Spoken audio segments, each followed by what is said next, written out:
부모도 없고 가진 거라곤 쥐뿔도 없는 거지 주제에 감히 우리 귀한 아들 인생에 빨대를 꽂히려 들어? 당장 안 꺼져? 휘리릭 하는 소리와 함께 차가운 얼음물이 제 얼굴에 쏟아졌습니다. 예비 시어머니가 저에게 꺼지라며 물컵을 집어 던진 상견례 자리였어요.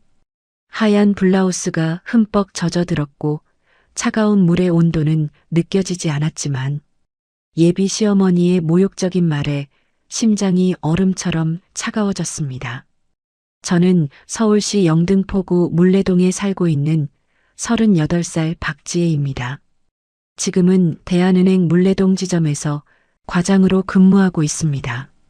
저는 중학교 때 아버지와 어머니가 교통사고로 갑자기 돌아가셔서 부모님이 안 계십니다.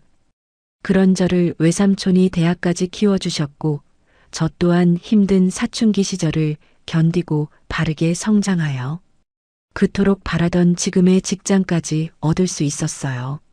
지금의 남자친구 김진수를 직장에서 만나 사내 커플로 결혼 준비를 하게 되었고 상견례 자리에 나갔는데 부모님도 없고 가난한 집이라며 예비 시어머니가 파혼을 선언하신 겁니다. 부모님 대신 저를 키워준 삼촌이 상견례 자리에 참석했는데 저 어처구니 없는 예비 시어머니를 보고 당황했지만 제가 차가운 물을 얻어맞는 순간 이를 악물고 주먹을 꽉 쥐는 삼촌의 모습을 볼 수 있었습니다. 지금부터 제가 실제로 겪은 부모님이 없다고 무시당하고 모욕을 당해서 가슴 아픈 이야기지만 기가 막히고 통쾌하게 복수할 수 있었던 저의 인생 이야기를 들려드리려고 합니다. 사연 시작 전 구독 버튼을 꾹 눌러주세요. 여러분의 오늘 하루가 조금 더 행복한 하루가 되실 거예요. 저는 지금 목동의 한 한정식집 룸 안에 앉아 있습니다. 제 앞에는 제가 오랜 기간 동안 직장 생활을 하면서 아끼고 모은 통장에 9천만 원이 찍힌 잔고증명서가 놓여 있고 그 너머로는 예비 시어머니가 될 뻔했던 이순자라는 여자가 코웃음을 치며 앉아 계십니다. 오늘이 바로 상견례 날입니다. 제 인생에서 가장 치욕스러운 날이 될 줄은 그때만 해도 몰랐죠. 제가 중학교 2학년이었을 때였어요. 부모님은 갑작스러운 교통사고로 돌아가셨습니다. 그날 이후로 저는 말 그대로 부모 없는 고아가 되었습니다. 부모님이 물려주실 재산이 없었기 때문에 친척들은 저를 모두 외면했고 단 한 사람만이 저를 거두어 주셨습니다. 바로 외삼촌 박성준이라는 분이죠. 삼촌은 그때 30대 중반의 젊은 나이였지만 누나의 딸인 저를 키우기 위해 자신의 청춘을 모두 바치셨습니다. 삼촌은 인천 구월동 시장 골목에서 작은 호떡 포장마차를 시작하셨어요.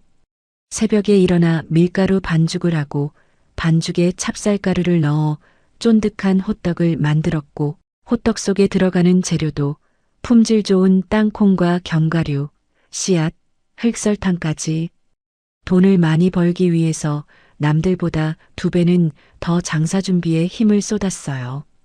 겨울에도 찬바람을 맞으며 저녁 늦은 시간까지 호떡을 구워 팔았죠.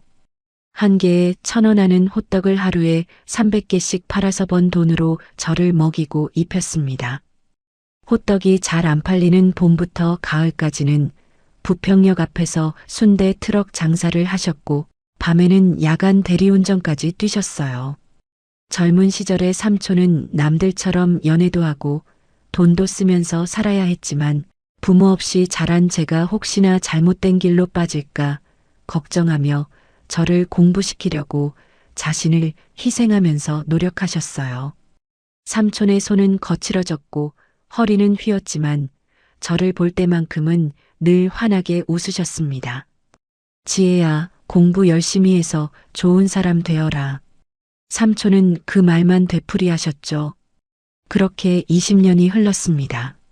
저는 삼촌의 기대를 저버리지 않기 위해 악착같이 공부했고 국립대 경영학과를 나와 많은 사람들이 부러워하는 안정적인 직장이었던 은행에 취직했어요. 그리고 3년 전 같은 지점에 근무하던 김진수라는 남자를 만났습니다. 진수 씨는 저보다 한 살 많은 과장이었고 사내 커플로 소문이 날 정도로 우리는 가까워졌죠. 저는 진수 씨와 결혼하면 제가 평생 갈망했던 온전한 가족을 가질 수 있을 거라 믿었습니다. 부모님이 안 계신 저에게는 시어머니라는 존재가 간절했거든요. 그래서 3년 동안 진수 씨의 어머니인 이순자 씨를 극진히 모셨습니다. 명절 때마다 서울 강서구 목동에 있는 진수 씨 어머님이 운영하시던 설렁탕집에 가서 300인분의 파를 썰었고 추석에는 새벽같이 일어나 식재료 손질을 도왔어요. 이미 저는 저희 시어머니라고 생각을 했기 때문에 손이 트고 등이 아파도 참았습니다.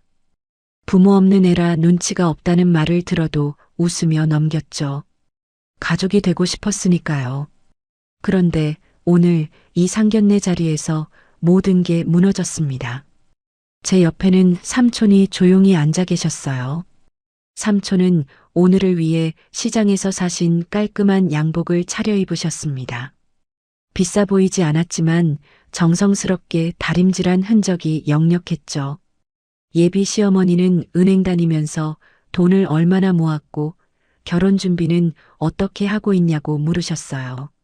저는 제 통장에 전 재산인 9천만 원을 증명하는 서류를 이순자 씨 앞에 조심스럽게 내밀었습니다. 은행 연봉이 상당히 높다고 생각하는 분들이 많지만 한 달에 400만 원 정도 되는 월급으로 보험료 내고 월세 내고 통신비와 식비, 교통비를 제하고 나면 아무리 아껴도 사실 한 달에 200만 원 정도 저축하는 것이 현실적이었고 그렇게 아끼고 안 썼는데도 5년 동안 모은 돈이 대략 1억 원이 조금 안 되었던 거예요. 예비 시어머니 이순자 씨는 제가 보여드린 통장 잔고증명서를 힐끗 보더니 코웃음을 쳤습니다. 그러더니 갑자기 탁자 위에 놓인 보리차 그릇을 집어들었어요. 그리고 저는 믿을 수 없는 광경을 목격했습니다. 찰랑 하는 소리와 함께 차가운 물줄기가 제 얼굴을 덮쳤습니다. 보리차였어요. 얼음까지 동동 떠있던 그 차가운 액체가 제 이마와 뺨을 타고 흘러내려 하얀 블라우스를 적셨습니다. 그 순간 주변이 정막이 흐르듯 조용해졌어요. 옆방에서 들리던 웃음소리도 복도를 지나가던 종업원의 발소리도 모두 멈춘 것 같았습니다. 저는 그저 멍하니 앉아 있을 수밖에 없었죠. 이순자 씨가 입을 열었습니다. 부모도 없고 가진 게 쥐뿔도 없는 고아년이 어디서 우리 귀한 아들 돈을 노리고 빨대를 꽂으려고 하니? 그분의 목소리는 날카로웠고 식당 전체에 울려 퍼질 만큼 컸어요. 저는 손수건으로 얼굴을 닦으며 입술을 깨물었습니다. 하지만 이순자 씨는 거기서 멈추지 않았어요. 그분의 시선이 제 옆에 앉아 계신 삼촌에게로 향했습니다. 당신도 조카 교육 그따위로 시키지 마세요. 시장 바닥에서 호떡이나 팔았던 인간 밑에서 자랐으니 개념이 이렇게 없지. 삼촌의 어깨가 미세하게 떨렸습니다. 평생 저를 위해 허리 굽혀 일하신 삼촌이 이런 모욕을 듣고 계신 겁니다. 제 가슴 속에서 무언가가 뜨겁게 타올랐어요. 그때였습니다. 진수 씨의 누나인 김소혜 씨가 한술 더 떴죠. 소희 씨는 42살의 노처녀였고 명품 중독자로 유명했습니다. 그분이 제 정장을 빤히 쳐다보더니 비웃듯 말했어요. 박지혜 씨, 오늘 입고 온 이 옷도 어디 동대문 시장통에서 주워온 거야? 구질구질한 냄새가 여기까지 진동을 하네. 소희 씨는 그러고는 제 가방을 발로 툭 찼습니다. 퍽 하는 둔탁한 소리와 함께 제 가방이 바닥에 나뒹굴었어요. 그 가방은 제가 첫 월급을 받아서 산 소중한 물건이었습니다. 저는 이제 더 이상 참을 수가 없었어요. 저는 그 순간 진수 씨를 바라봤습니다. 제 남자친구 3년 동안 사랑한다고 말했던 그 사람을 말이죠. 하지만 진수 씨는 제 눈을 피하며 이렇게 말했습니다. 지혜야, 우리 엄마가 틀린 말한 건 아니잖아. 미안한데 엄마가 이렇게까지 화를 내실 줄은 나도 몰랐어. 그 순간 제 심장이 얼어붙는 것 같았어요. 이순자 씨는 식탁을 손바닥으로 쾅 내리쳤습니다. 상견례고 뭐고 당장 파혼이야. 이런 근본 없는 집안이랑 엮였다간 우리 집안 거덜나겠어. 예비 시어머니 이순자 씨의 고함은 복도까지 들릴 정도로 컸고 옆방 손님들이 수군거리는 소리가 희미하게 들려왔어요. 삼촌이 무릎 위에 올린 주먹을 꽉 쥐고는 부들부들 떨며 입을 여셨습니다. 사부인 될 뿐 그래도 말씀이 너무 지나치십니다. 우리 지혜가 어떻게 자란 아이인데요. 삼촌의 목소리는 떨렸지만 최대한 정중했어요. 하지만 이순자 씨는 삼촌의 말을 자르며 소리쳤습니다.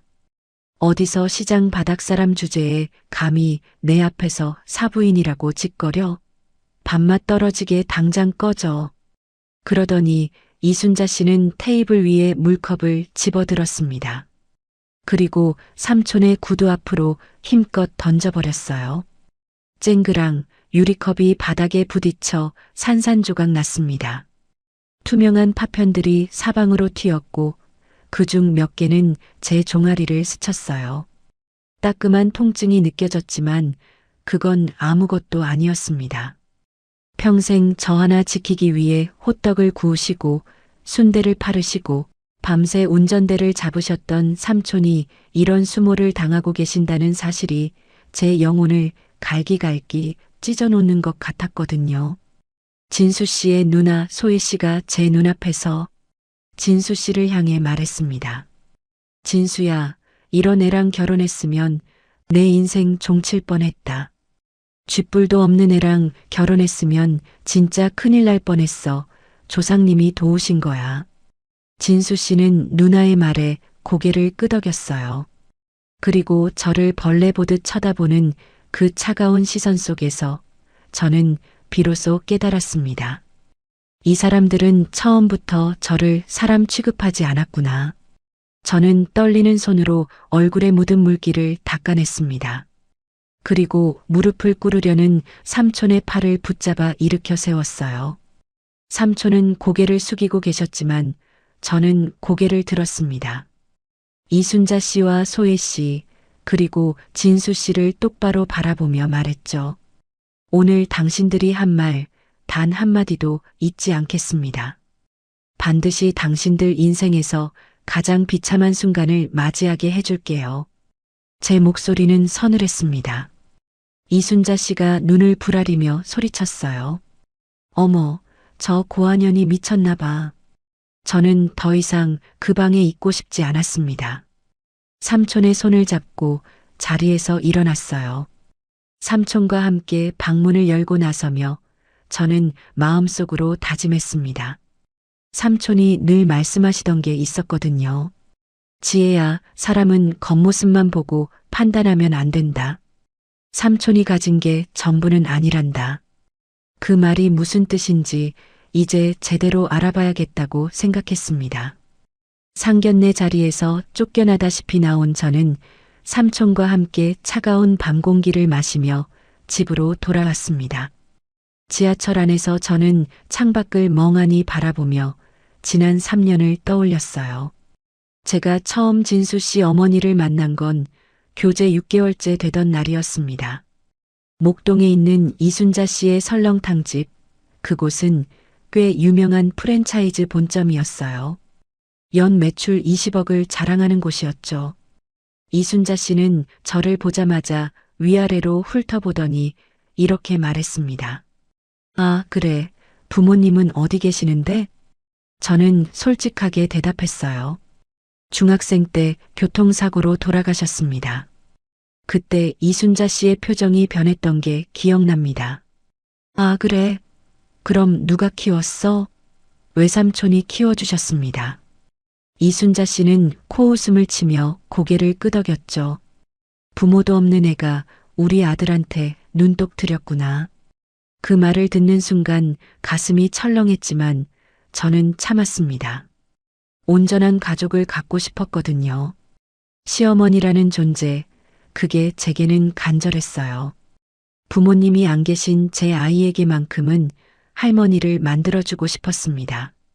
아들 가진 엄마들이 부모 없고 가난한 며느리를 원하지 않는다는 건 내가 부모라도 그럴 수도 있겠다라는 생각을 하긴 했었습니다.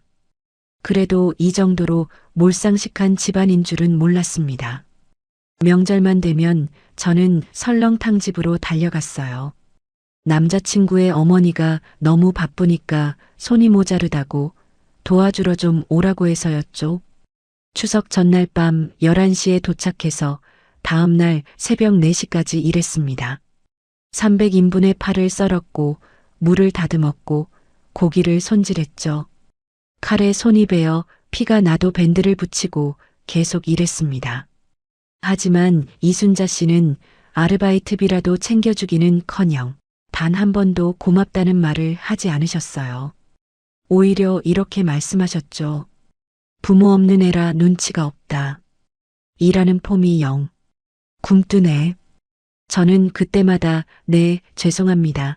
라고 대답하며 더 열심히 움직였습니다. 손이 부르트고 허리가 아파도 참았어요. 이 고통만 견디면 언젠가는 가족이 될 수 있을 거라 믿었으니까요.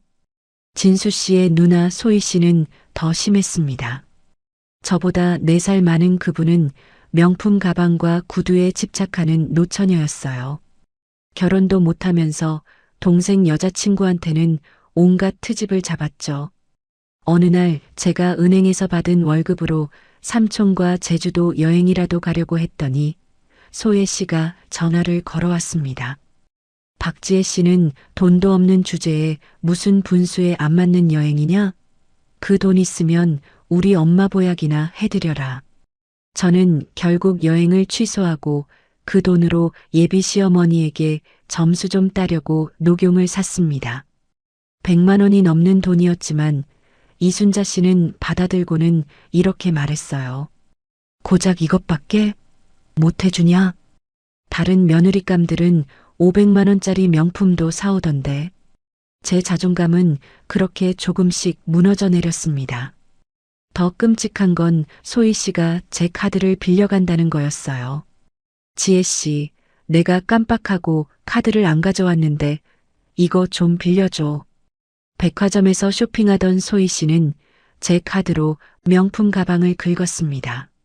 마치 이제 제가 완전한 올케라도 된 것처럼 저를 쉽게 보는 것 같았어요. 한 번에 200만 원이 넘는 금액이었죠. 나중에 갚아줄게 라는 말만 남기고 소희 씨는 유유히 사라졌어요.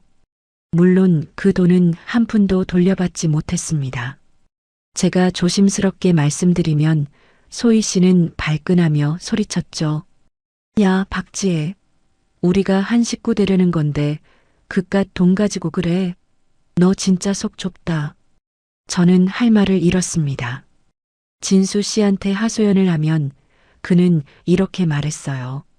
지혜야, 우리 누나가 원래 좀 그래. 그냥 넘어가. 나중에 내가 월급 받으면 챙겨줄게. 우리 곧 결혼하면 다 괜찮아질 거야. 저는 그 말을 믿었습니다. 결혼만 하면 정말 가족이 될 거라고 착각했죠. 하지만 그건 제 착각이었어요. 작년 설날이었습니다. 삼촌이 저를 위해 직접 떡을 쪄서 예비 시어머니가 운영하는 목동의 설렁탕집에 가져오셨어요. 삼촌은 새벽 시장에서 찹쌀을 사서 손수시루에 쪄낸 인절미를 정성스럽게 보자기에 싸우셨습니다. 이순자 씨한테 드리려고 삼촌이 며칠 밤을 꼬박 새워 만든 거였어요. 하지만 이순자 씨는 그 보자기를 펼쳐보더니 코를 찡그렸습니다. 뭐야 이거 시장통 구린내 난다 그러고는 그 떡을 쓰레기통에 처박아 버렸어요. 삼촌의 얼굴이 일그러지는 걸 저는 똑똑히 봤습니다. 하지만 삼촌은 아무 말도 하지 않으셨어요. 그저 고개만 숙이고 계셨죠. 저는 그날 밤 집에 돌아와서 화장실에서 펑펑 울었습니다. 삼촌이 들으실까봐 수건으로 입을 막고 소리 없이 울었어요.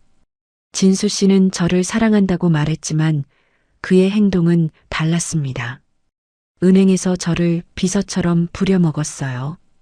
지혜야, 이 서류 좀 복사해줘. 지혜야, 점심 뭐 먹을까? 네가 알아서 시켜줘. 사내 커플이라는 이유로 저는 그의 자비를 도맡았습니다. 그러면서도 진수 씨는 다른 여직원들 앞에서 저를 무시했어요. 우리 엄마가 설렁탕집으로 성공한 대단한 분인데 연매출이 20억 원이 넘어 너는 가진 거 없어도 괜찮아. 우리 집에 시집 오면 넌 그냥 돈방석에 앉는 거야.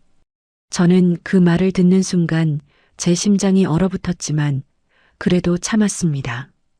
이 사람과 결혼만 하면 안정적인 생활에 엄마가 생긴다는 환상에 사로잡혀 있었거든요. 제가 부모님 없이 학창 시절을 보내서 그런지 부모님에 대한 사랑이 그리웠었나 봐요. 소희 씨는 제가 부모님한테서 물려받은 유산 이야기를 꺼냈을 때 가장 악랄했습니다. 저는 부모님이 남겨주신 마지막 유산으로 구로구에 있는 작은 연립주택 한 채를 가지고 있었어요.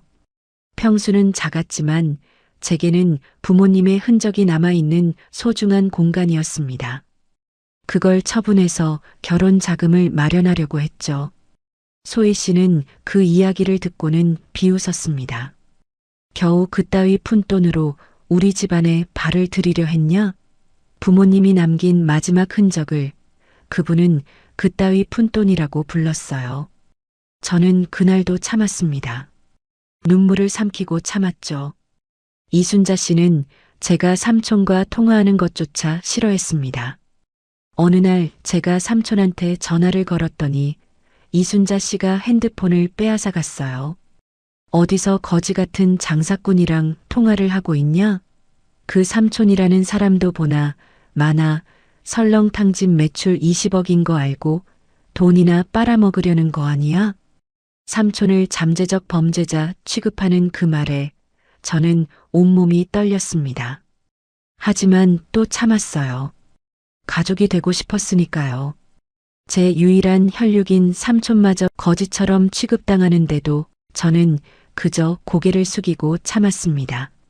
진수 씨는 저와 3년을 사귀면서도 단 한 번도 제 편을 들어준 적이 없었어요. 오히려 이렇게 말했죠. 우리 엄마가 너를 며느리로 인정하려고 테스트하는 거니까 좀만 더 버텨. 엄마 식당이 매출이 20억에 권리금까지 하면 50억 가치는 되니까 엄마가 좀 예민해서 그래. 저는 그게 사랑인 줄 알았습니다. 그게 가족이 되는 과정인 줄 착각했어요. 저는 삼촌이 용돈으로 주신 50만 원까지 털어서 이순자 씨한테 비싼 건강식품을 사드렸습니다. 그러면 조금이라도 인정받을 수 있을까 싶어서요. 하지만 이순자 씨는 그걸 받아들고는 이렇게 말했습니다. 이것도 삼촌 돈으로 산 거지? 내 돈은 하나도 없구나. 제 자존심은 그렇게 산산조각 났지만 저는 웃으며 대답했어요. 아니에요. 제 월급으로 샀어요. 그렇게 거짓말이라도 해야 할 것 같았어요. 지난 여름이었습니다. 제가 지점에서 고객 상담을 하고 있는데 이순자 씨가 갑자기 찾아오셨어요. 큰 소리로 제 이름을 부르며 지점 장실로 들어가시더니 한참을 뭔가 이야기하셨습니다. 나중에 알고 보니 자기 식당 대출권으로 특혜를 달라고 하신 거였어요. 아들이 있는데도 불구하고 꼭 저를 찝어서 말씀하셨고 지점장님이 난처해 하시는 걸 보면서도 이순자 씨는 박지혜가 우리 며느리 될 애니까 잘 봐주라고 떠들고 다니셨죠. 그날 이후로 동료들이 저를 보는 눈빛이 달라졌습니다. 지혜과장 예비 시어머니 진짜 무섭던데. 저는 그저 고개를 숙일 수밖에 없었어요. 예비 시누이였던 소희 씨는 제 옷차림에도 간섭했습니다. 백화점에서 우연히 마주쳤을 때였어요. 소희 씨는 제가 입은 정장을 보더니 비웃었습니다. 그게 뭐야? 시장표야. 우리 집안 사람이 그런 거 입고 다니면 안 되지. 내가 골라줄게. 그러고는 200만 원짜리 명품 정장을 제 카드로 결제했어요. 저는 항의도 못했습니다. 소희 씨가 한마디 했거든요. 이거라도 입고 다녀야 우리 집안 체면이 서지. 나중에 결혼하면 다 내 거야. 하지만 그 옷은 결국 소희 씨가 입고 다녔습니다. 저한테는 사이즈가 안 맞는다며 자기가 가져갔죠. 진수 씨는 제 월급에도 관심이 많았습니다. 지혜야, 너 이번 달 실적 보너스 얼마 나왔어? 솔직하게 말하면 진수 씨는 그 돈으로 자기 차 할부금을 내곤 했어요. 나중에 갚아줄게 라는 말과 함께요. 하지만 갚아준 적은 단 한 번도 없었습니다. 지하철을 타고 집으로 돌아오는 내내 저는 이 모든 핍박을 떠올렸습니다. 3년이라는 시간 동안 제가 얼마나 바보같이 살았는지 깨달았죠. 하지만 오늘 상견례에서 삼촌한테 물컵을 던진 이순자 씨의 행위는 제 인내심의 마지막 실을 끊어버렸습니다. 집 앞에 도착했을 때 삼촌은 여전히 아무 말씀이 없으셨어요. 하지만 저는 삼촌이 늘 하시던 말을 떠올렸습니다. 지혜야, 사람은 겉모습만 보고 판단하면 안 된다. 삼촌이 가진 게 전부는 아니란다. 그때는 그 말이 무슨 뜻인지 몰랐습니다. 하지만 이제는 뭔가 알아봐야겠다는 생각이 들었어요. 저는 삼촌을 바라보며 조용히 말했습니다. 삼촌, 제가 몰랐던 게 있나요? 삼촌은 잠시 침묵하시더니 천천히 고개를 끄덕이셨어요. 지혜야, 내일 삼촌이 사는 곳에 한번 와보겠니? 그날 밤 저는 잠들지 못했습니다. 머릿속으로 복수의 그림을 그리기 시작했거든요. 이순자, 김소희, 김진수, 그들이 얼마나 비참하게 무너질지 상상하며 저는 차가운 미소를 지었습니다. 다음 날 아침 저는 삼촌이 알려주신 주소를 보고 깜짝 놀랐습니다. 경기도 분당구 정자동이었거든요. 그것도 판교 테크노밸리가 한눈에 내려다 보이는 고급 오피스텔 최상층이었어요. 저는 지하철을 타고 분당까지 갔습니다. 건물 앞에 섰을 때 제 심장은 두근거렸죠. 30층짜리 유리 건물이 햇빛을 받아 반짝이고 있었습니다. 로비에 들어서니 경비원이 공손하게 인사를 했어요. 박성준 회장님 찾아오셨습니까? 회장님이라고요? 저는 어리둥절한 표정으로 고개를 끄덕였습니다. 네, 그런데요. 경비원은 웃으며 엘리베이터 카드키를 건네주었어요. 29층입니다. 외부인들은 카드가 없으면 엘리베이터를 타지도 못하는 보안이 철저한 고급 오피스텔이었습니다. 엘리베이터 문이 열리자 저는 숨이 막혔어요. 통유리로 된 넓은 사무실이 펼쳐졌습니다. 고급 가죽 소파와 대리석 테이블, 벽면을 가득 채운 서류 캐비닛들이 보였죠. 그 한가운데 삼촌이 서 계셨습니다. 하지만 제가 아는 삼촌의 모습이 아니었어요. 어제까지 낡은 양복을 입고 계셨던 삼촌은 온데간데 없었습니다. 고급 명품 정장을 입은 삼촌의 모습은 카리스마가 넘쳤어요. 지혜야, 왔구나. 삼촌의 목소리도 달랐습니다. 어제의 주눅든 모습은 사라지고 차분하면서도 단단한 힘이 느껴졌죠.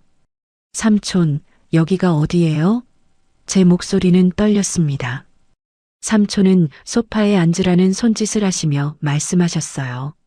지혜야, 삼촌이 너한테 숨겨왔던 게 있다. 이제 다 보여줄게. 삼촌은 책상 서랍에서 두툼한 파일을 꺼내 제 앞에 놓으셨습니다. 첫 장을 펼치는 순간 저는 숨이 멎는 줄 알았어요. 대한홀딩스 주식 명세서였습니다. 보유 주식수가 적혀 있었는데 그 옆에 평가 금액이 1,200억 원이라고 찍혀 있었어요. 이게 뭐예요? 제가 떨리는 손으로 물었죠.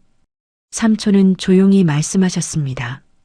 삼촌이 20년 동안 모은 자산이다.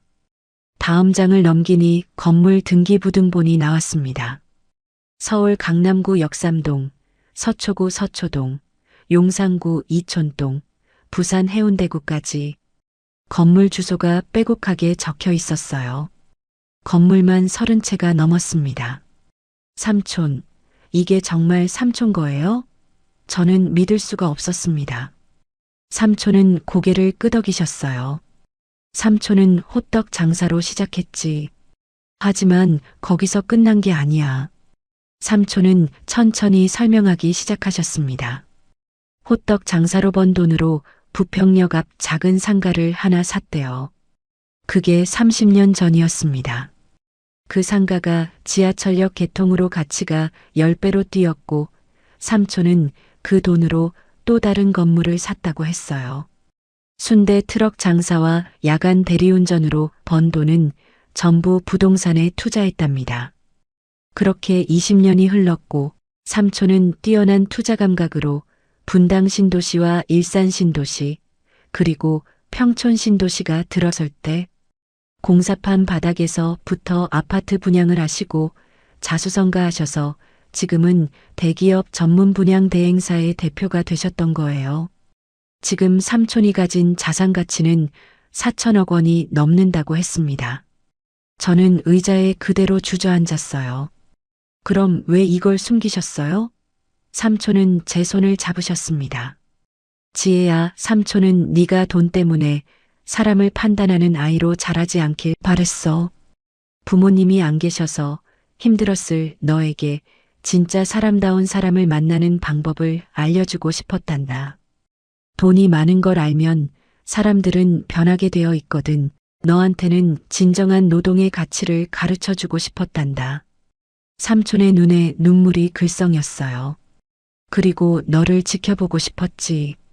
네가 정말 어려울 때 삼촌이 나서려고 했는데 어제 그 꼴을 당하고 보니 더 이상은 안 되겠더구나. 저는 눈물이 쏟아졌습니다. 삼촌, 죄송해요. 삼촌이 그렇게 고생하신 줄도 모르고요. 삼촌은 제 머리를 쓰다듬으셨어요. 미안한 건 삼촌이다. 너를 진작 도와줬어야 했는데. 삼촌은 다시 파일을 펼치셨습니다. 그리고 지혜야, 삼촌이 저 사람들 뒷조사를 벌써 6개월 전부터 해뒀다. 새로운 서류가 나왔습니다.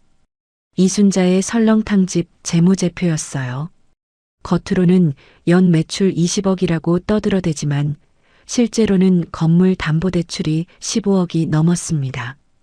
은행 대출, 사채, 임금 체불까지 합치면 목이 턱까지 차오른 상태였죠. 저 여자 사업이 곧 무너질 거다. 삼촌의 목소리는 차가웠습니다. 그날 저는 삼촌과 함께 몇 시간을 이야기했습니다. 복수 계획을 세우기 시작한 거예요. 일주일 뒤 저는 은행 점심시간에 이상한 장면을 목격했습니다. 이순자 씨가 지점장실로 들어가는 걸 봤어요. 문틈으로 대화 소리가 새어나왔습니다. 사장님, 이번 대출 연장은 힘듭니다. 담보로 잡힌 건물의 가치가 떨어져서요. 지점장님의 난처한 목소리가 들렸죠. 이순자 씨는 큰 소리로 항의했습니다. 뭐가 어렵다는 거야? 우리 집이 얼마짜리 건물인데. 저는 감사팀의 얘기에서 설렁탕집을 상대로 탈세의심 신고를 하였습니다. 감사팀에서 확인해 보니 매출 신고와 실제 입금액이 전혀 달랐습니다. 명백한 탈세였죠. 게다가 직원들 월급도 제때 주지 않고 사대보험도 들어주지 않은 악덕 업주였던 거예요. 그리고 진수 씨의 누나 소희 씨는 설렁탕집 건물을 담보로 대출을 신청하고 있었습니다. 그런데 서류가 이상했어요. 이순자 씨의 인감이 찍혀 있었는데 날짜가 조작된 흔적이 보였습니다. 위조였어요. 진수 씨가 은행에 근무하니까 대출이 실행될 수 있게 조치한 것 같았어요. 대출이 실행되면 나중에 큰 문제가 터질 게 뻔했는데도 소희 씨는 엄마의 설렁탕 집에 손을 대고 말았습니다. 결국 삼촌이 움직이기 시작했습니다. 삼촌이 전화를 걸어오셨어요. 지혜야, 이순자가 눈독 들이던 미사신도시 상가부지 있지? 그거 삼촌이 다 샀다. 네. 삼촌이 분양권을 전부 선점하셨다는 겁니다. 이순자 씨가 설렁탕집 확장을 꿈꾸던 신도시에 위치한 그 자리를 말이죠. 그리고 그 건물 입점 업체 명단에서 이순자 씨 상호를 영구 퇴출시켰답니다. 저는 전화기를 든 채 미소를 지었습니다. 어느 날 퇴근길에 백화점을 지나가다가 소희 씨를 봤습니다. 명품 매장에서 한창 쇼핑 중이었어요. 소희 씨는 점원한테 큰 소리치고 있었죠. 우리 엄마 식당이 곧 신도시에 들어간다니까요. 이 가방 포장해 주세요. 하지만 제가 보기에 소희 씨의 카드는 한도가 거의 찬 상태였습니다. 리볼빙으로 돌리고 있는 게 분명했어요. 카드값 이자만 한 달에 몇십만 원씩 나갈 겁니다. 그날 밤 진수 씨한테서 문자가 왔습니다. 우리 엄마한테 빌 생각 없으면 헤어지는 줄 알아라. 너 같은 가난뱅이한테 내 금쪽 같은 시간이 아까워. 저는 그 문자를 보고 피식 웃었습니다. 그리고 답장을 보냈죠.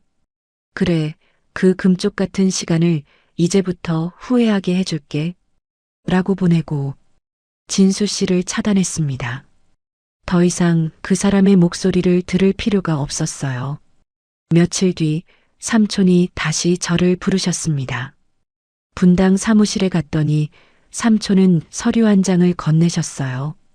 대리인 위임장이었습니다. 박지혜를 박성준의 모든 자산에 대한 대리인으로 지정한다는 내용이었죠. 삼촌, 이게 뭐예요? 삼촌은 제 어깨에 손을 올리셨습니다.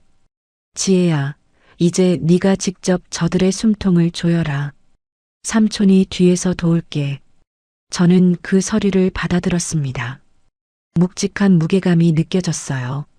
삼촌은 저를 딸이라고 생각하시는 것 같았어요. 자신의 모든 자산을 저에게 물려줄 생각을 하시고 계신 것 같았어요.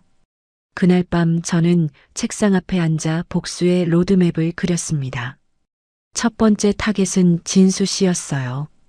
그 사람이 은행에서 저지른 비리를 모두 수집해뒀거든요. 고객 정보 유출, 불법 대출 브로커 연결, 횡령 의혹까지. 증거는 차고 넘쳤습니다. 두 번째는 소희 씨였습니다. 위조 서류로 대출받은 건 명백한 범죄였어요. 게다가 그 돈으로 코인 투자를 한다는 소문도 들었습니다. 세 번째는 이순자 씨였죠. 탈세와 임금 체불, 그리고 신도시 입점 무산.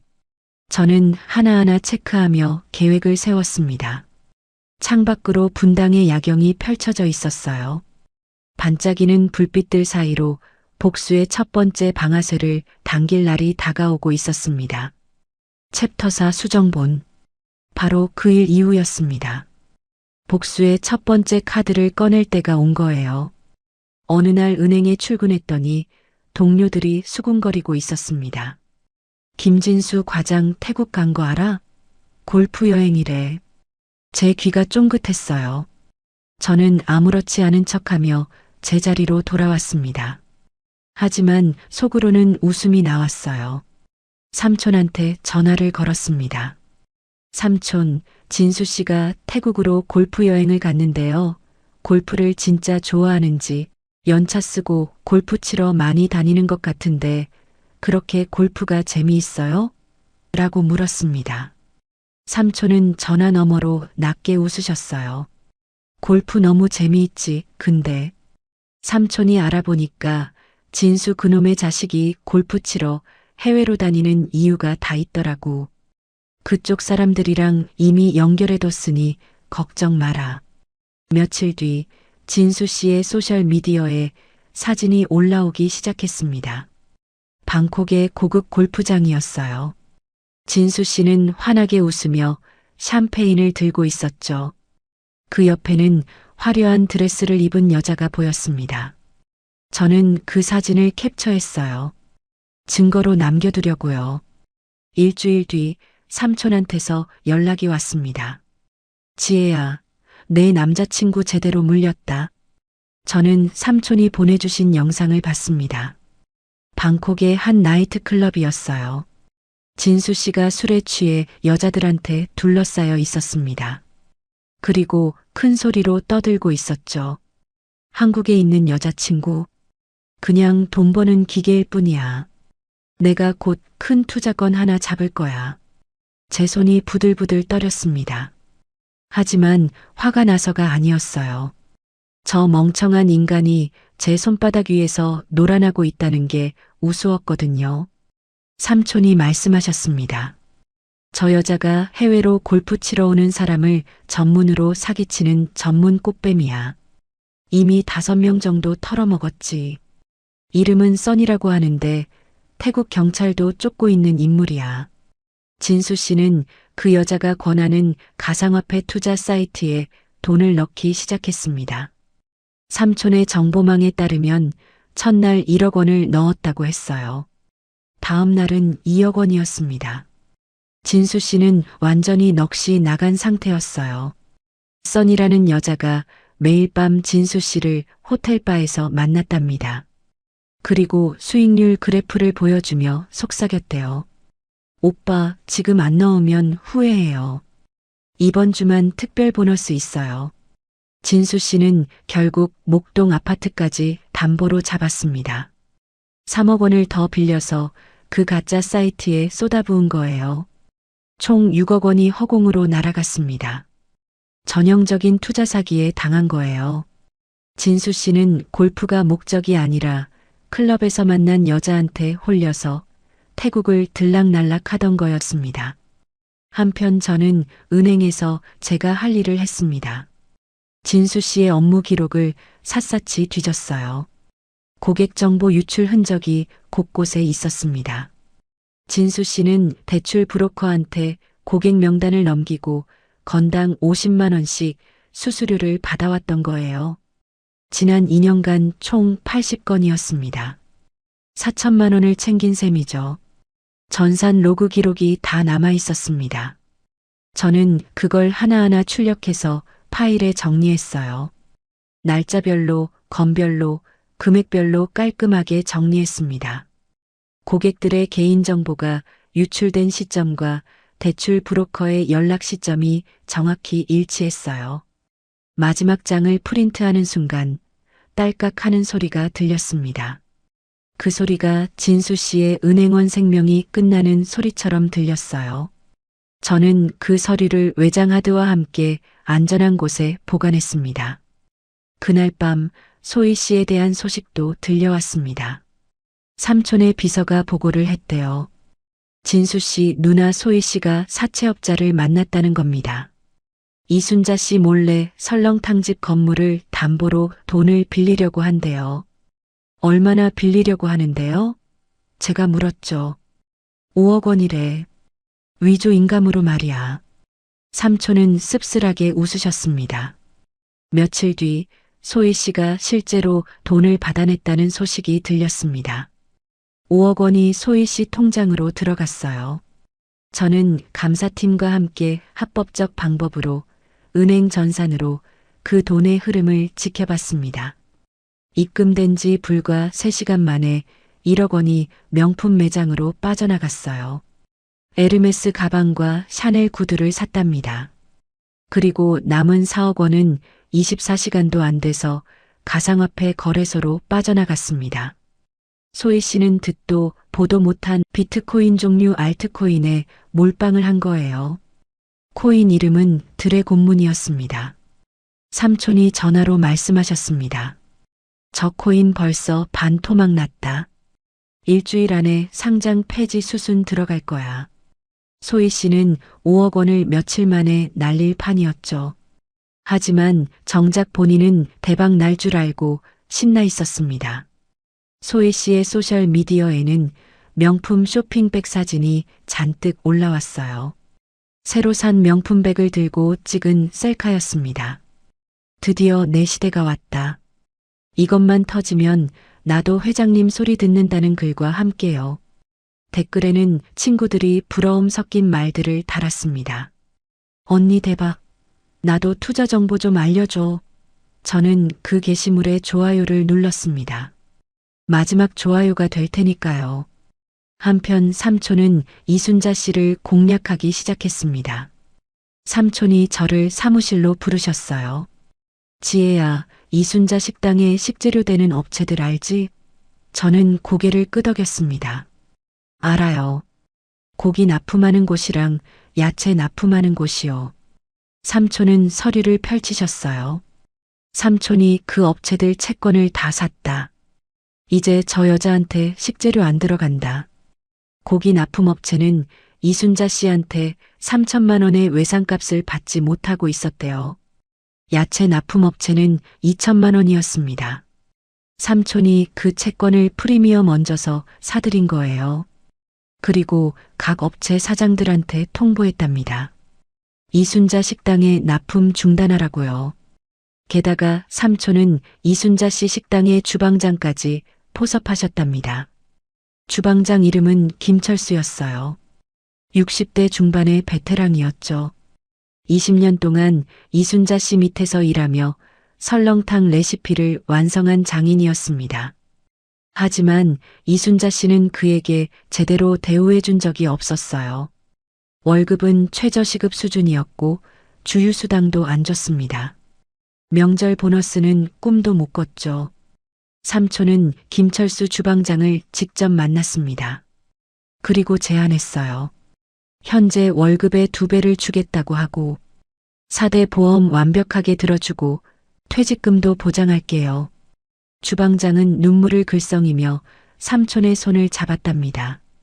회장님, 제가 20년 동안 기다렸던 말입니다. 일주일 뒤 김철수 주방장이 이순자 씨 식당에 사표를 냈습니다. 이순자 씨는 발을 동동 굴렀어요. 철수야, 이러지 마. 내가 월급 올려줄게. 하지만 주방장은 고개를 저었답니다. 사장님, 20년 동안 월급 한 번 제때 안 주신 분이 이제 와서 올려준다고요? 전 이제 사람 대접 받는 곳으로 갑니다. 이순자 씨는 새 주방장을 구하려고 백방으로 뛰어다녔습니다.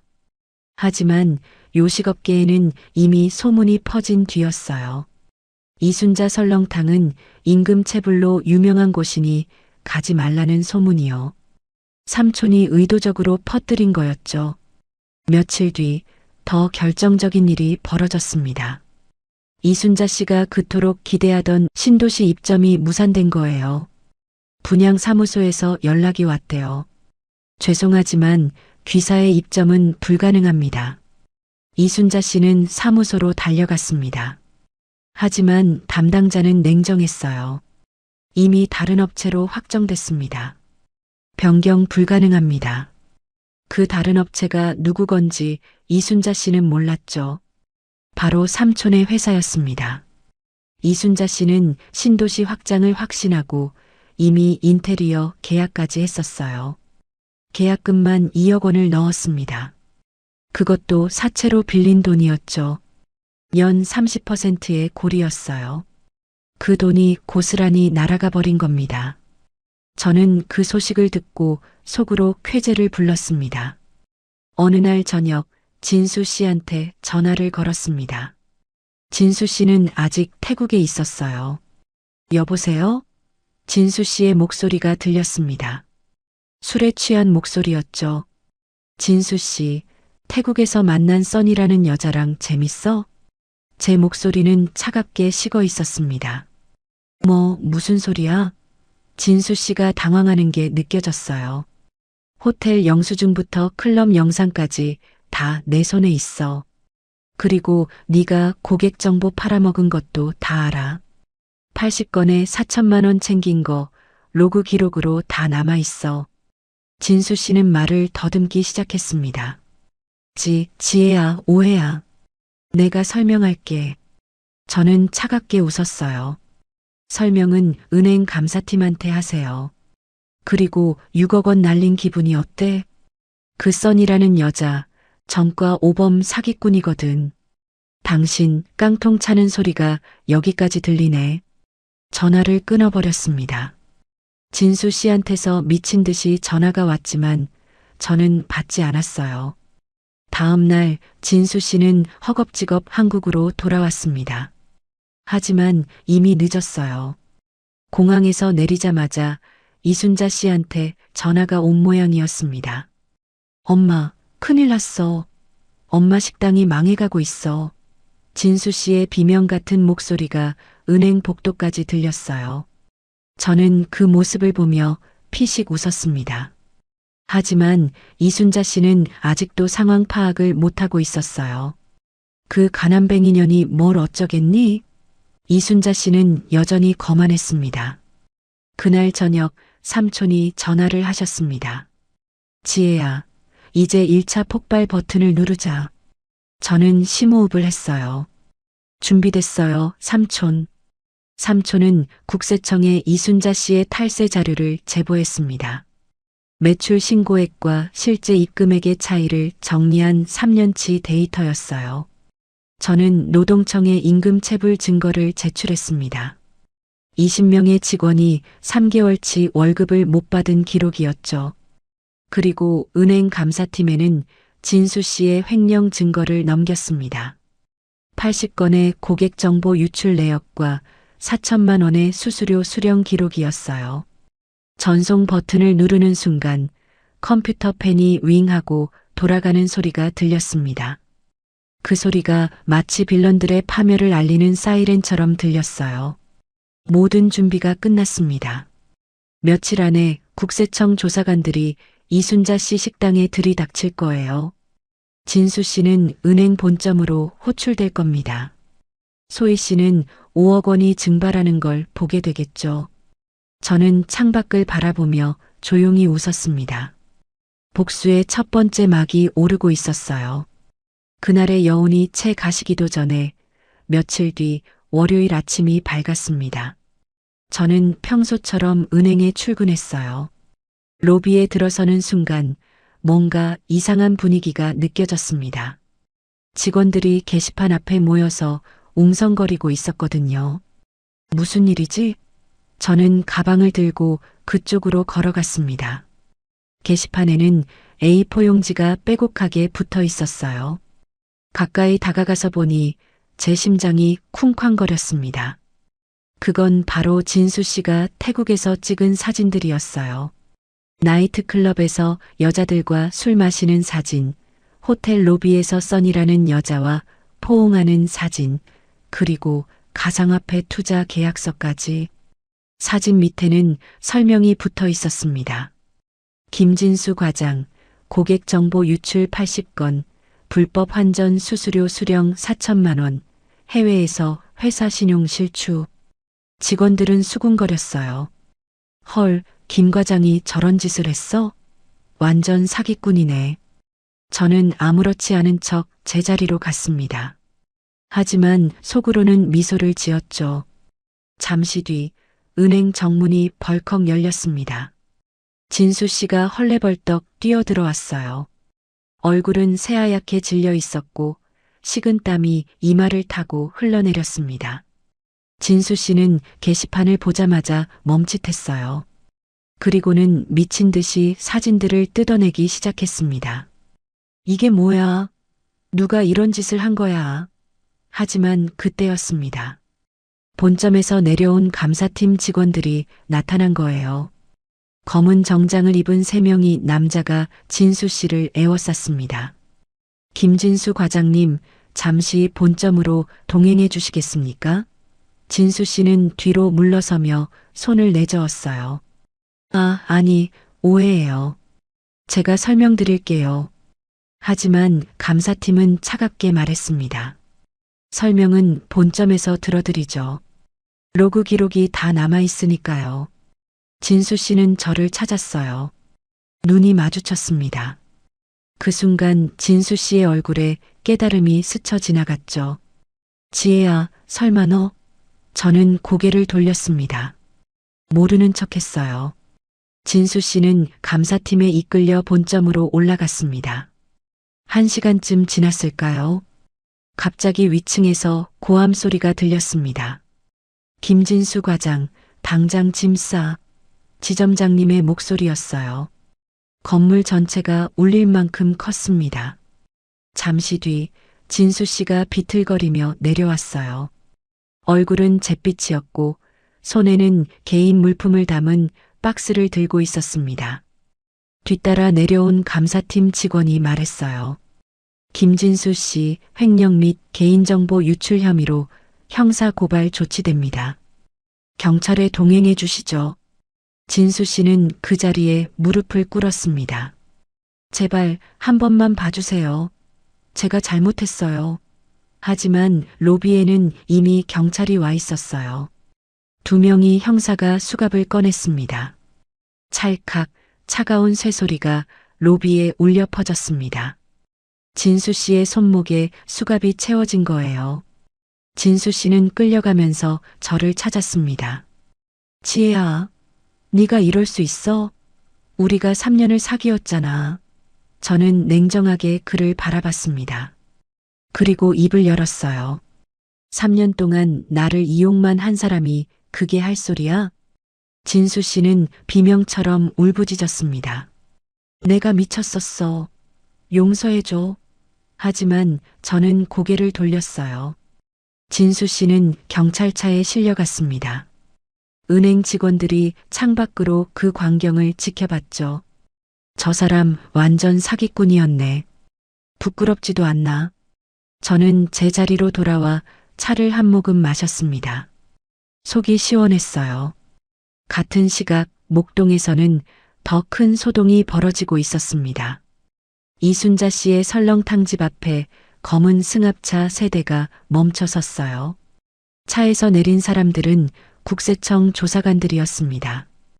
파란 조끼를 입은 10여 명이 조사관이 식당 문을 벌컥 열고 들어갔죠. 이순자 씨는 주방에서 뛰어나왔습니다. 누구세요? 여기가 어디라고 함부로 들어와요? 조사관 한 명이 신분증을 내밀었어요. 국세청입니다.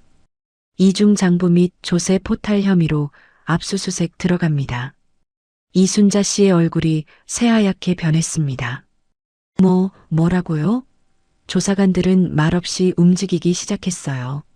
사무실 서랍을 열고 컴퓨터를 압수하고 장부를 박스에 담았습니다. 식당 안은 순식간에 아수라장이 됐어요. 손님들이 수군거리기 시작했습니다. 여기 탈세하는 집이래요? 설마 우리가 먹은 고기도 유통기한 지난 거 아니야? 한 손님이 일어나서 식권을 던졌어요. 이런 데서 밥 먹을 수 없어. 다른 손님들도 하나둘 자리에서 일어났습니다. 환불해 주세요. 전화가겠어요. 이순자 씨는 손님들을 붙잡으려 했지만 소용없었어요. 점심시간이었는데 30명이 손님이 한꺼번에 나가버렸습니다. 이순자 씨는 조사관한테 달려들었어요.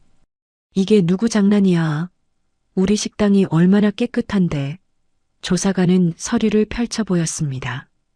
여기 3년치 매출 신고액과 실제 입금액 차이가 15억 원입니다. 설명해 주시죠. 이순자 씨는 말문이 막혔어요. 그러다 갑자기 조사관의 팔을 잡았습니다. 안 돼요. 우리 식당 망해요.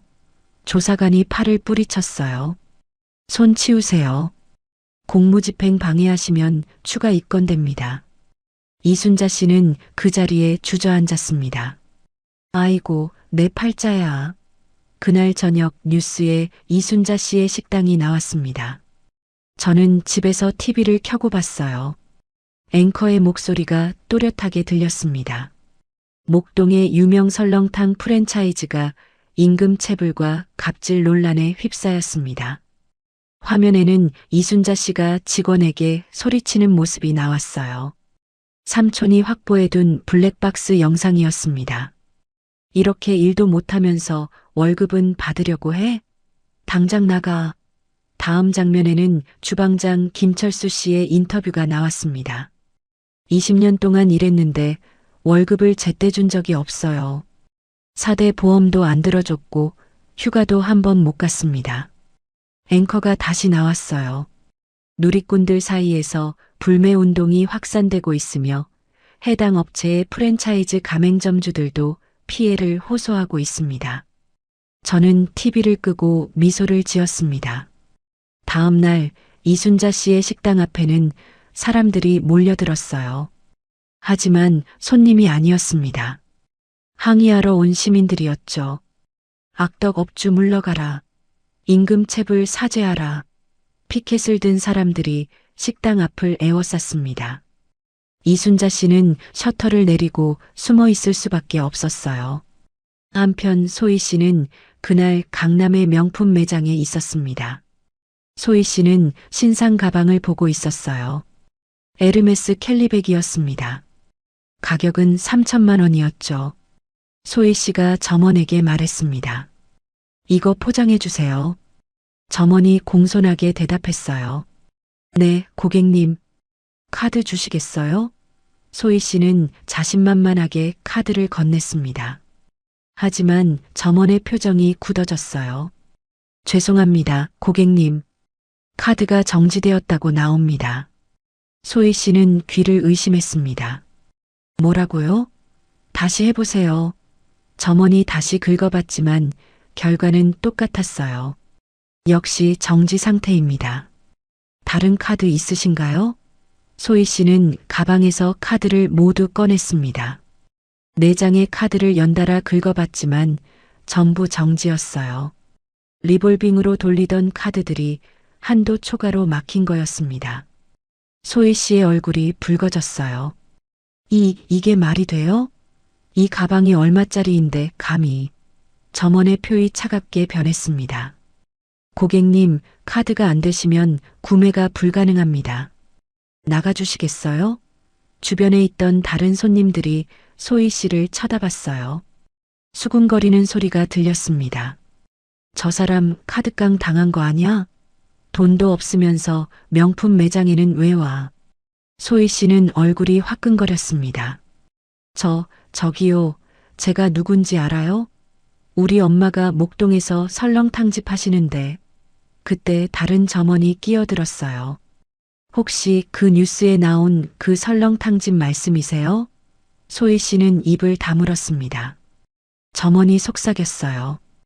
여기 더 계시면 경비 부를 수밖에 없어요. 소희 씨는 가방을 움켜쥐고 매장을 뛰쳐나갔습니다. 백화점 복도에서 숨을 몰아쉬며 핸드폰을 봤어요. 은행 앱을 열어보니 대출 연체 알림이 떠 있었습니다. 5억 원 대출 1차 연체, 즉시 상환 요구. 그리고 투자한 드래곤문 코인은 90% 폭락해 있었어요. 4억 원이 4천만 원으로 폭락해 있었습니다. 소희 씨는 그 자리에 주저앉아 울음을 터뜨렸습니다. 며칠 뒤 저는 삼촌을 만났습니다. 삼촌은 만족스러운 표정이었어요. 지혜야, 1차 타격은 성공이다. 저는 고개를 끄덕였습니다. 하지만 삼촌, 이건 시작에 불과하죠? 삼촌이 미소를 지었어요. 그럼 이제 2차로 넘어가자. 본격적인 정체 공개는 다음 단계다. 저는 창밖을 바라봤습니다. 목동 쪽 하늘이 보였어요. 그곳에서는 이순자 씨 가족이 무너지고 있었죠. 하지만 이건 정말 시작일 뿐이었습니다. 진짜 복수는 지금부터였으니까요. 그리고 며칠 뒤 이순자 씨에게 결정타가 날아왔습니다. 국세청에서 날아온 추징금 고지서였어요. 금액은 15억 원이었습니다. 납부기한과 함께 미납시 재산 압류라는 문구가 눈에 박혔습니다. 이순자 씨는 떨리는 손으로 핸드폰을 들었습니다. 사채업자들에게 전화를 걸기 시작했어요. 여보세요? 저 이순자인데요. 급하게 돈 좀 빌려야 하는데. 하지만 전화를 받은 사채업자의 대답은 차갑했습니다. 이 사장님, 요즘 소문 다 들었어요. 뉴스에도 나오고. 그런 분한테 돈 빌려줄 사람 없습니다.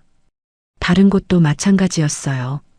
이순자 씨가 아는 모든 사채업자들이 전화를 끊어버렸습니다. 이순자 씨는 몰랐죠. 삼촌이 이미 그 시장의 큰손들을 만나 이순자 씨한테 돈을 빌려주지 말라고 압력을 넣었다는 거리요. 사채 시장의 전주들도 삼촌의 재력 앞에서는 고개를 숙일 수밖에 없었습니다. 같은 시각 소희 씨는 집에서 악몽을 겪고 있었습니다. 5억 원을 빌려준 사채업자들이 찾아온 거예요. 문을 쾅쾅 두드리는 소리가 집안을 울렸습니다. 김소희, 나와. 돈 갚아. 소희 씨는 방 안에 숨어서 떨고 있었어요. 하지만 사채업자들은 문을 부수고 들어왔습니다. 덩치 큰 남자 3명이 거실로 들어섰죠. 소희 씨는 비명을 질렀습니다. 살려주세요.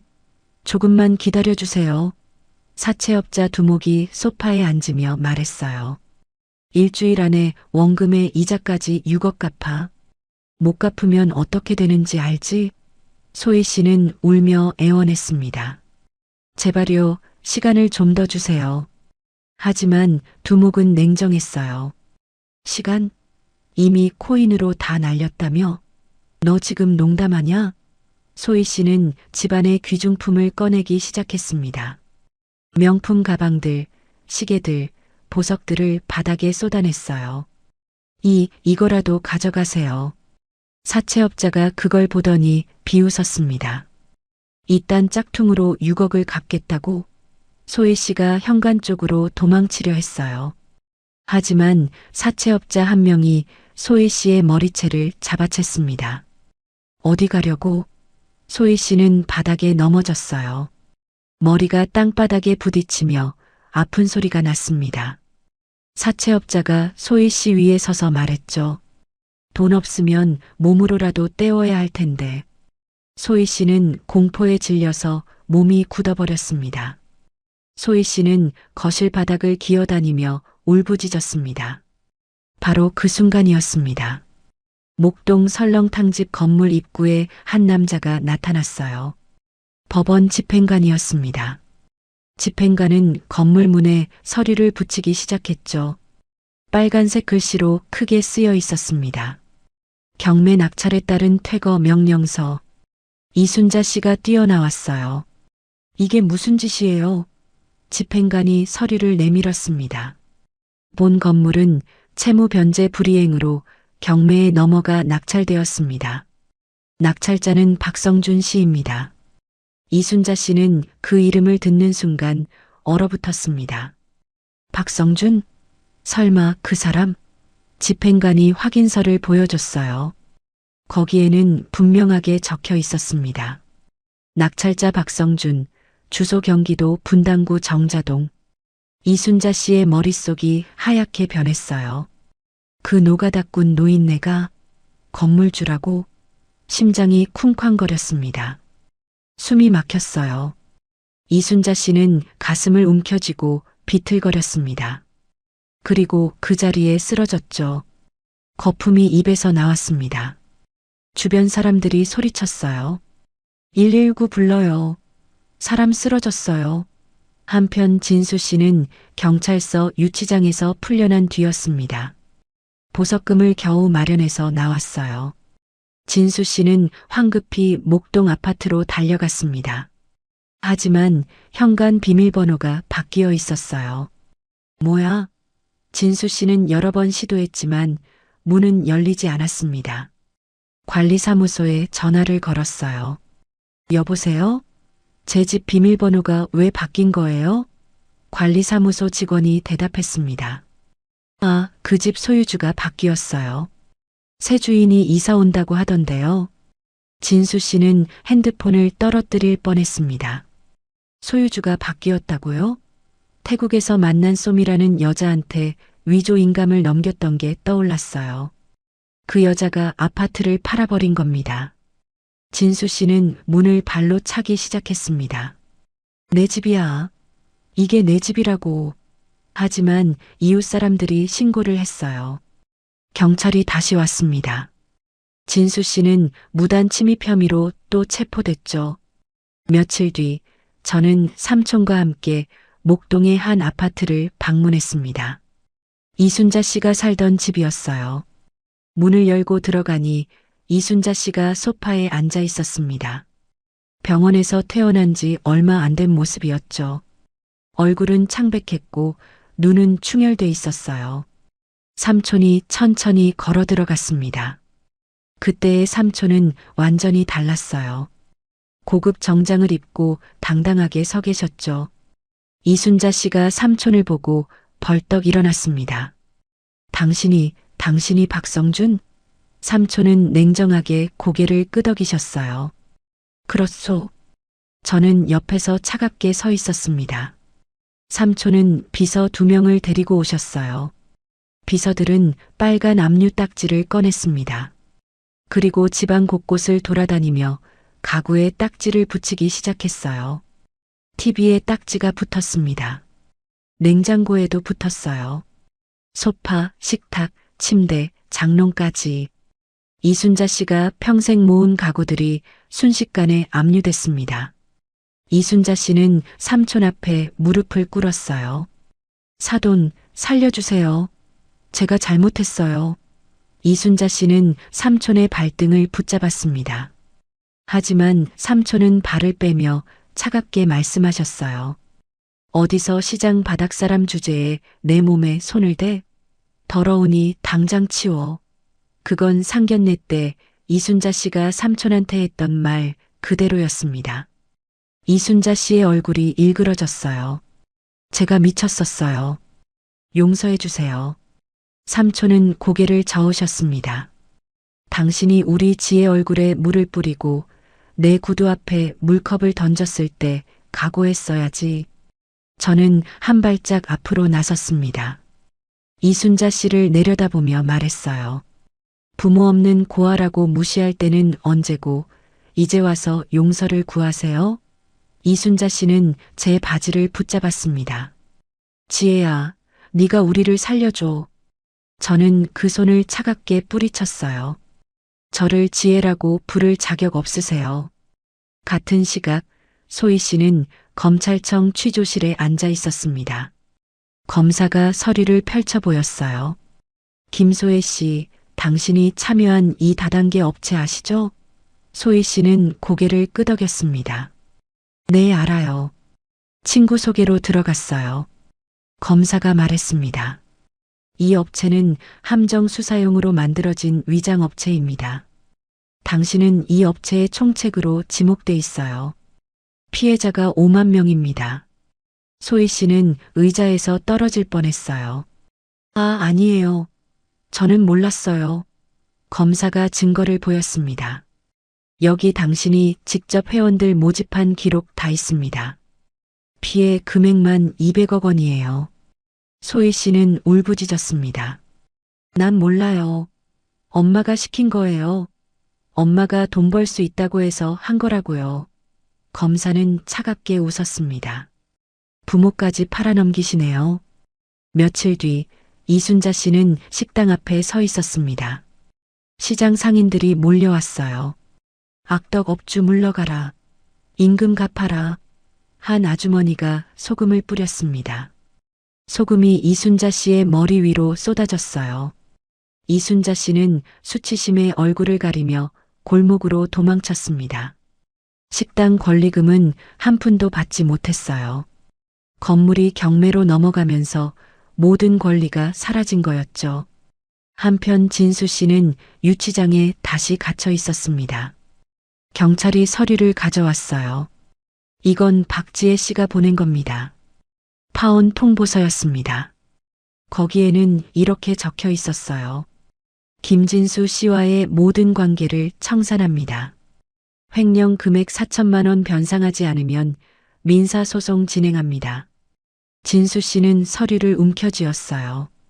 그리고 간수에게 물었습니다. 제 아파트는요? 간수가 대답했습니다. 이미 새 주인한테 넘어갔어요. 어머니가 사준 거라도 소용없어요. 진수 씨는 벽에 머리를 박기 시작했습니다. 쿵, 쿵, 쿵. 피가 흘렀지만 진수 씨는 멈추지 않았어요. 며칠 뒤 저는 삼촌과 함께 분당 사무실 옥상에 올라갔습니다.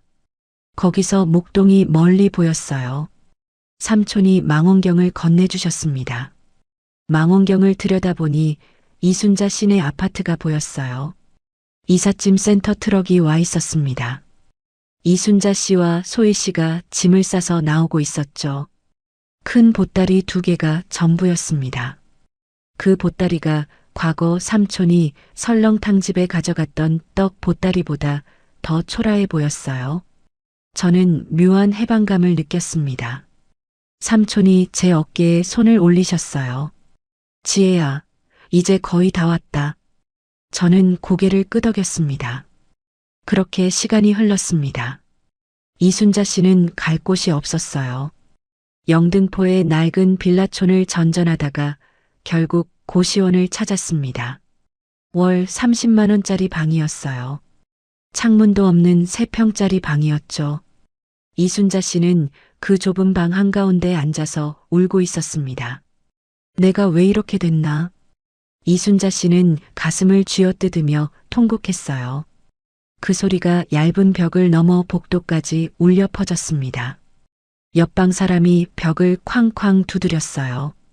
시끄러워. 조용히 해. 이순자 씨는 입을 막고 소리 없이 울었습니다. 그때까지만 해도 아무도 몰랐습니다.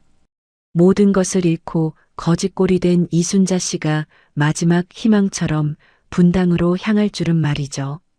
어느 날 오후였습니다. 삼촌의 분양 대행사 본사 로비에 난동이 벌어졌어요. 경비원들이 황급히 무전기를 잡고 소리쳤습니다.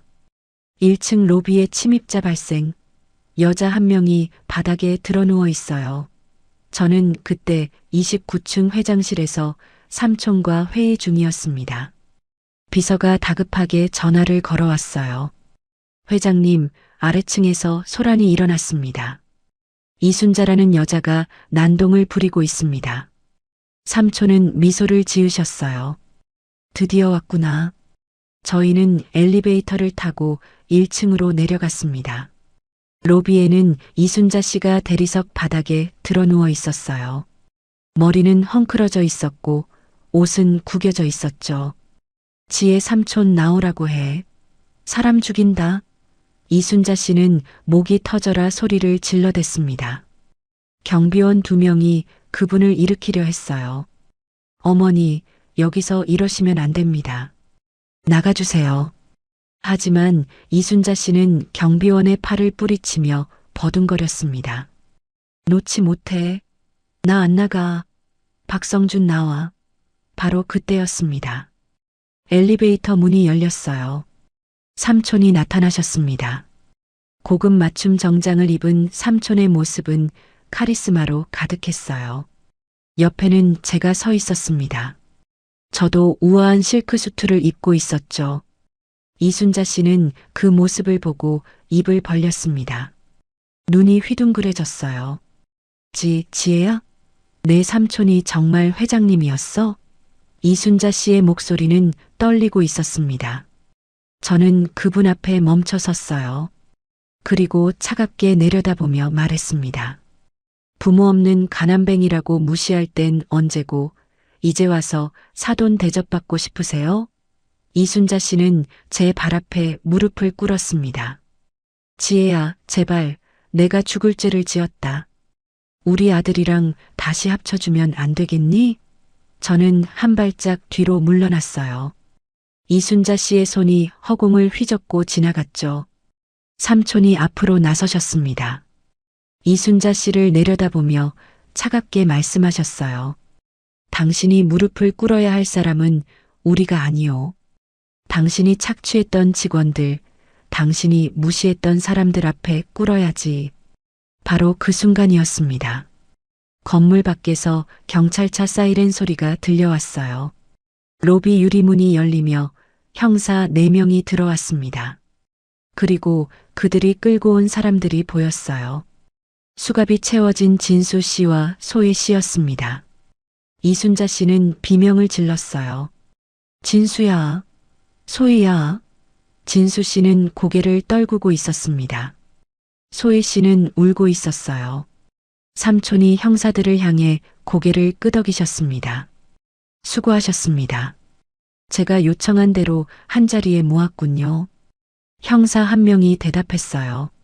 네, 회장님. 추가 여죄도 확인됐습니다. 진수 씨는 저를 보며 입을 열었습니다. 지혜야, 네가 이 모든 걸 꾸민 거야? 저는 냉정하게 대답했어요. 당신이 저지른 일의 대가를 받는 것뿐이에요. 소혜 씨가 소리쳤습니다. 다 내 탓이야. 네가 우리를 이 지경으로 만들었어. 진수 씨가 소희 씨를 향해 소리쳤어요. 누나가 코인으로 돈 날리고 사채 쓴 거 아니야. 내 탓이 아니야. 이순자 씨가 두 사람한테 달려들었습니다. 너희들이 다 잘못한 거야. 내가 키운 대로 안 키워져서 이 꼴이지. 진수 씨가 어머니를 밀어냈어요. 엄마가 나한테 뭘 해줬는데 그냥 돈만 뜯어갔잖아. 한 가족이 서로를 향해 손가락질하며 욕설을 퍼붓는 광경이었습니다. 저는 그 모습을 조용히 지켜봤어요. 삼촌이 손뼉을 한번 쳤습니다. 탁 소리가 로비에 울렸어요. 모두 조용해졌습니다. 삼촌이 입을 여셨어요. 당신들이 지은 죄만큼 벌 받는 거요. 당신들이 무시했던 노동의 가치가 얼마나 무거운지 감옥에서 뼛속까지 느껴보시오. 이순자 씨가 삼촌 앞에 무릎을 꿇었습니다. 회장님, 제발 살려주세요. 제가 잘못했어요. 삼촌은 고개를 저으셨어요. 당신은 우리 지혜 얼굴에 물을 뿌렸소. 내 구두 앞에 물컵을 던졌소. 그때 각오했어야지. 저는 한 발짝 앞으로 나섰습니다. 가방에서 서류를 꺼냈어요. 파혼 확정 통보서였습니다. 당신들이 짓밟았던 내 부모님의 명예, 그리고 삼촌의 눈물가. 이제 그 이자까지 쳐서 당신들 인생으로 갚으세요. 저는 그 서류를 이순자 씨 얼굴에 던졌습니다. 서류가 펄럭이며 바닥에 떨어졌어요. 소희 씨가 제 쪽으로 기어왔습니다. 바짓가랑이를 붙잡았어요. 지혜 씨, 저 한 번만 살려주세요. 코인 빚만 갚아주시면 시키는 대로 다 할게요. 저는 차갑게 그 손을 뿌리쳤습니다. 네가 짓밟았던 5만 원권처럼 너도 평생 바닥에서 짓밟히며 사세요. 소희 씨는 바닥에 엎드려 울기 시작했어요. 진수 씨가 저를 향해 고개를 숙였습니다. 지혜야, 정말 미안해. 내가 미쳤었나 봐. 이제라도 용서해 줄 수 없을까? 저는 진수 씨를 똑바로 바라봤어요. 미안하다는 말은 필요 없어요. 그냥 평생 노가다나 뛰면서 네가 얼마나 보잘것없는 존재인지 깨달으세요. 진수 씨의 얼굴이 일그러졌습니다. 형사들이 세 사람을 일으켰어요. 이순자 씨, 김진수 씨, 김소혜 씨. 이제 가시죠. 세 사람은 각각 다른 경찰차에 실렸습니다. 이순자 씨는 차에 타면서도 창문을 두드렸어요. 지혜야, 제발. 하지만 경찰차는 출발했습니다. 사이렌 소리가 점점 멀어졌죠. 로비에는 정적만이 남았습니다. 삼촌이 제 어깨에 손을 올리셨어요. 지혜야, 수고했다. 저는 고개를 끄덕였습니다. 그 지옥 같은 인연에 마침표를 찍었다는 해방감이 밀려왔어요. 경비원들이 바닥을 청소하기 시작했습니다. 이순자 씨가 드러누워 있던 자리에서 먼지를 털어냈어요. 마치 처음부터 아무 일도 없었던 것처럼 깨끗해졌습니다. 저는 삼촌과 함께 엘리베이터를 탔습니다. 29층 회장실로 올라가는 동안 아무 말도 하지 않았어요. 회장실 문이 열렸습니다. 통유리 너머로 분당의 풍경이 펼쳐졌어요. 해가 저물고 있었습니다. 노을이 하늘을 붉게 물들이고 있었죠. 저는 창가로 걸어갔습니다. 그리고 크게 숨을 들이마셨어요. 3년 동안 참아왔던 숨을 마침내 내쉬는 기분이었습니다. 삼촌이 제 옆에 서셨어요. 지혜야, 이제 내 앞날만 보고 살아라. 저는 눈물이 핑 돌았습니다. 하지만 참았어요. 네, 삼촌. 이제 정말 끝났어요. 삼촌이 따뜻하게 웃으셨습니다. 그래, 이제 시작이다. 창밖으로 목동 쪽이 보였습니다. 저 멀리 어딘가에서 이순자 씨네 가족은 각자의 지옥을 살고 있겠죠. 하지만 저는 더 이상 그들을 생각하지 않기로 했어요. 제 인생에서 그들은 이미 사라진 사람들이었으니까요. 저는 부모님께 부끄럽지 않은 딸로 다시 태어난 기분이었습니다. 삼촌 옆에서 노을을 바라보며 저는 새로운 시작을 꿈꿨습니다. 바로 그 일 이후였습니다. 저는 삼촌과 함께 경기도 수원에 있는 납골 땅을 찾아갔어요. 부모님이 잠들어 계신 곳이었습니다. 하얀 국화꽃 한 다발을 들고 계단을 올랐죠. 부모님 위패 앞에 꽃을 놓았습니다. 그리고 가방에서 신문 기사들을 꺼냈어요. 유명 설렁탕집 사장 탈세 혐의 구속, 은행원 고객정보 유출 실형 선고, 다단계 사기 총책징역 7년. 기사를 한 장씩 펼쳐 부모님께 보여드렸습니다. 엄마, 아빠, 저를 무시했던 사람들이 이렇게 됐어요. 제 목소리는 떨렸습니다. 이제야 속이 시원해요. 삼촌이랑 저, 이제 정말 행복하게 살게요. 참았던 눈물이 쏟아졌어요. 뺨을 타고 흐르는 눈물을 닦지 않았습니다. 삼촌이 제 어깨를 다독여 주셨어요. 지혜야, 누나랑 매형도 하늘에서 기뻐하실 거다. 삼촌은 가방에서 서류 봉투를 꺼내셨습니다. 이제 4천억 자산은 너의 것이니 내 선한 영향력을 펼치며 살아라. 봉투 안에는 장학재단 이사장 임명장이 들어 있었어요. 박지의 장학재단 설립기금 400억 원. 저는 그 서류를 받아들고 부모님 위패를 바라봤습니다. 더 이상 가난뱅이 고아가 아니었어요. 거대한 사랑의 상속자로 다시 태어난 기분이었습니다. 한편 이순자 씨는 징역 1년을 살고 출소했습니다. 갈 곳이 없었어요. 친척들도 친구들도 모두 연락을 끊었습니다. 이순자 씨는 영등포 시장 귀퉁이를 헤매다가 작은 설렁탕집을 발견했어요. 구인 광고가 붙어 있었습니다. 설거지 아르바이트 구함. 이순자 씨는 그 식당 문을 열고 들어갔습니다. 주인 아주머니가 위아래로 훑어봤어요. 나이가 많으시네요. 일할 수 있겠어요? 이순자 씨는 고개를 숙였습니다. 네, 열심히 하겠습니다.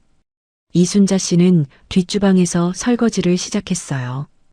기름때 묻은 그릇들이 산더미처럼 쌓여 있었습니다. 평생 자신이 직원들을 부려먹던 바로 그 일이었죠. 주인 아주머니가 소리쳤습니다.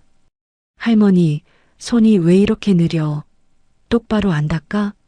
이순자 씨의 눈에서 눈물이 떨어졌어요. 설거지통 물에 눈물이 섞였습니다. 점심시간이 끝나고 이순자 씨는 뒷골목에 앉아 도시락을 먹었습니다. 차가운 밥에 김치 몇 조각이 전부였어요. 눈물 섞인 밥을 삼키며 이순자 씨는 생각했습니다. 내가 왜 이렇게 됐나? 진수 씨는 징역 3년을 살고 나왔습니다. 전과자가 된 진수 씨를 받아주는 곳은 없었어요. 결국 건설 현장으로 갔습니다. 일용직 잡부였죠. 하루 15만 원을 받으며 철근을 나르고 시멘트를 섞었습니다. 저녁이 되면 쪽방촌에 월 20만 원짜리 방으로 돌아갔어요. 편의점에서 컵라면을 사서 끓여 먹었습니다. 어느 날 저녁 TV를 켰습니다. 뉴스가 나오고 있었어요. 앵커의 목소리가 들렸습니다.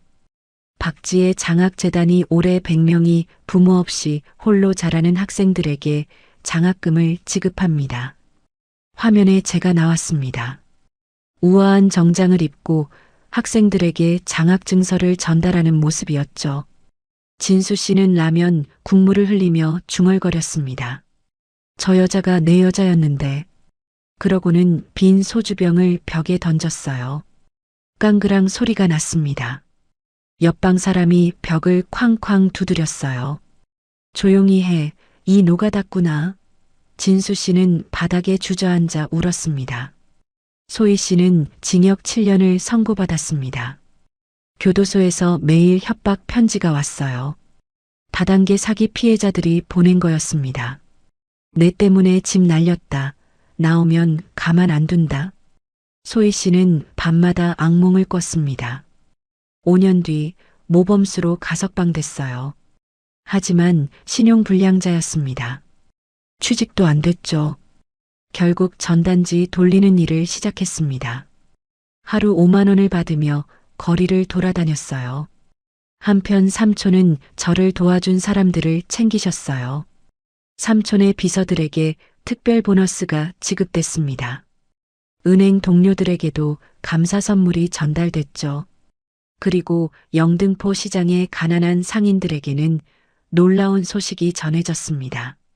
삼촌이 시장 건물을 매입해서 무상으로 점포를 임대해 준 거예요. 시장 곳곳에서 환호성이 터졌습니다. 박 회장님 만세. 고맙습니다, 회장님. 저는 이제 매일 아침 미사 신도시의 펜트하우스에서 눈을 뜹니다. 통창 너머로 한강이 보여요. 삼촌이 직접 차려주신 따뜻한 밥상을 마주하며 하루를 시작합니다. 저는 더 이상 돈의 노예가 아니었어요. 돈의 주인으로서 어려운 아이들을 돕는 일에 매진했습니다. 제 눈빛도 변했어요. 더 이상 상처받은 소녀가 아니었습니다. 단단하고 우아한 여인의 눈빛이었죠. 며칠 뒤였습니다.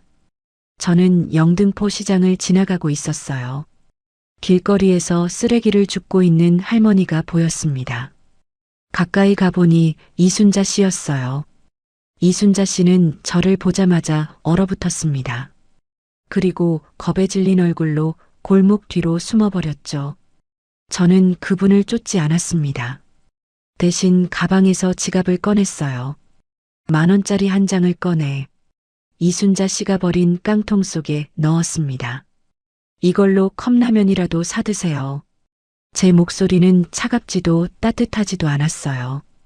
그냥 담담했습니다. 이순자 씨는 골목에 숨어서 울고 있었습니다. 저는 돌아섰어요.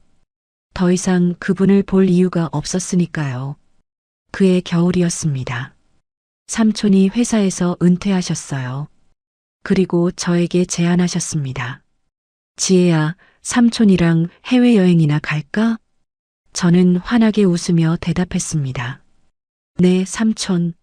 우리는 비행기 1등석에 앉아 있었습니다. 샴페인 잔을 들고 건배했어요. 창밖으로는 눈부신 구름이 펼쳐져 있었습니다. 삼촌이 말씀하셨어요. 지혜야, 이제 우리 인생의 진짜 황금기가 시작됐구나. 저는 고개를 끄덕이며 창밖을 바라봤습니다. 구름 위는 너무나 맑고 아름다웠어요. 여러분, 오늘 이야기 어떻게 들으셨나요? 겉으로 보이는 모습이 전부라고 믿고 사람을 함부로 대하던 이들이 결국 어떤 비참한 최후를 맞이하는지 보셨습니다. 부모 없는 아픔을 딛고 일어선 지혜 씨에게 삼촌이 일궈낸 4천억의 재산보다 더 큰 힘이 된 건 조카를 향한 삼촌의 지극한 사랑이었을 겁니다. 돈이 사람 위에 있을 수 없고 진실한 노동의 가치는 그 무엇보다 빛난다는 사실을 오늘 다시 한번 되새기게 됩니다. 여러분 곁에도 보석 같은 진심을 가진 소중한 사람들이 늘 함께 하시길 바랍니다. 오늘의 이야기가 여러분의 마음에 작은 위로가 되었다면 구독과 좋아요를 눌러주세요. 그리고 지금 어디에서 듣고 계신지 댓글로 알려주시면 그곳으로 행운의 기운을 가득 담아 보내드리겠습니다. 늘 건강하시기를 기원드리며 오늘도 따뜻하고 행복한 하루 보내시기 바랍니다. 감사합니다.